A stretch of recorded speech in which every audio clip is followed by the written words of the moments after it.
चीन ने तिब्बत में ब्रह्मपुत्र नदी पर दुनिया का सबसे बड़ा बांध बनाने की अपनी योजना का बचाव करते हुए शुक्रवार को कहा कि इस परियोजना से अन्य देशों पर कोई नकारात्मक प्रभाव नहीं पड़ेगा और दशकों के अध्ययन के माध्यम से सुरक्षा मुद्दों का समाधान किया गया है। चीन ने बुधवार को भारतीय सीमा के निकट तिब्बत में ब्रह्मपुत्र नदी पर दुनिया के सबसे बड़े बांध के निर्माण को मंजूरी दे दी, जिसे दुनिया की सबसे बड़ी अवसंरचना परियोजना बताया जा रहा है।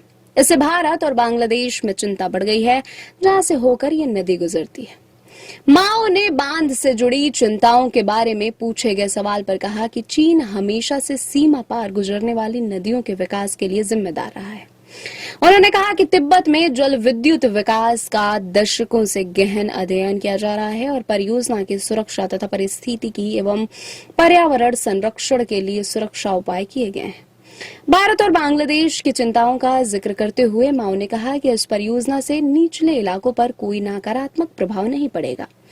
उन्होंने कहा कि चीन मौजूदा चैनलों के माध्यम से निचले इलाकों के देशों के साथ संपर्क बनाए रखेगा और नदी के किनारे रहने वाले लोगों के लाभ के लिए आपदा निवारण और राहत पर सहयोग बढ़ाएगा। माओ ने कहा कि यारलुंग जांगबो नदी के निचले इलाकों में चीन के जल विद्युत विकास का उद्देश्य स्वच्छ ऊर्जा के विकास में तेजी लाना तथा जलवायु परिवर्तन और चरम जल विज्ञान संबंधी आपदाओं से निपटना है।